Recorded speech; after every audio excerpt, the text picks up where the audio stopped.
Hello guys, welcome back to my channel. You are watching নেটওয়ার্কের বাইরে। আজকে আমরা আছি ডুয়ার্সের ভাটটিতে। এটা রকি আইল্যান্ড থেকে 1.5 কিলোমিটার দূরে। মোটামুটি 15 থেকে 30 মিনিট ট্রেক করে আসতে হয়। তো আমরা এখন জাস্ট এসে পৌঁছলাম ভাটটিতে। আর এখন যে ব্রিজটা দেখতে পাচ্ছেন এটা হচ্ছে হ্যাঙ্গিং ব্রিজ। এটা ওয়্যার দিয়ে বানানো ওয়্যার ব্রিজ। এই ব্রিজটাতে উঠলে ব্রিজটা দোলে, একটা অপূর্ব সুন্দর একটা ফিলিংস হয়। এখান থেকে আপনারা দেখতে পাচ্ছেন নদীর ভিউ। দেখুন কি সুন্দর ভিউটা। কাল প্রচুর বৃষ্টি হওয়াতে নদীর জলটাও কিছুটা বেড়েছে। এবার আমি আরেকটু এগিয়ে যাচ্ছি ব্রিজটার দিকে। আর এই দিকে দেখা যাচ্ছে কতগুলো হোমস্টে আছে। হোমস্টে ছাড়া কিছু দোকানও এখানে আছে, যেখানে আপনি কোল্ড ড্রিঙ্কস, চিপস বা ম্যাগি এই সমস্ত জিনিস পাবেন। ওরা সবাই, আমাদের টিমের লোকজন সবাই বসে আছে।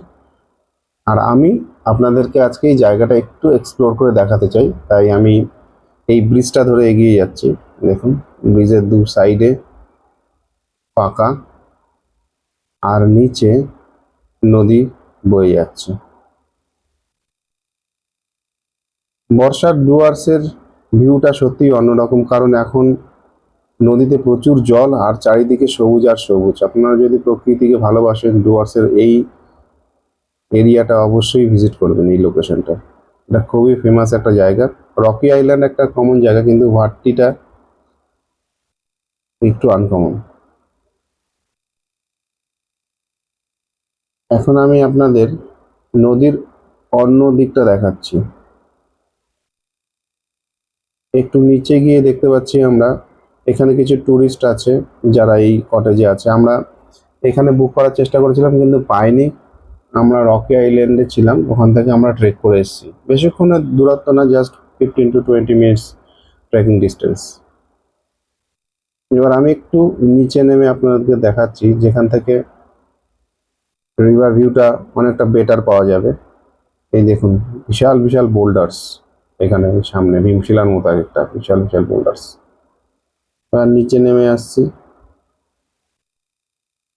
আর আমি একটা গন্ধ পাচ্ছি, একটা মানে এই সমস্ত পাতা, তারপরে নদী জল সব মিলে একটা অন্যরকম একটা বুনো গন্ধ আসছে, বেশ লাগছে। দুজন এখানে বসে আছে, এরা স্নান করছে। আর একজন পাথর দিয়ে শিবলিঙ্গের মতো বানানোর চেষ্টা করছে। আমরা একটু কাছে গিয়ে দেখি। বাহ, নদীর জলের ফোর্সটাও অনেকটা বেশি আছে আজকে। এখান থেকে আমি ব্রিজের ভিউটা একটু দেখানোর চেষ্টা করছি। দেখুন আমি কিছুটা নেমে গেলাম, জলে পা দিলাম। জলটা ভীষণই ঠান্ডা।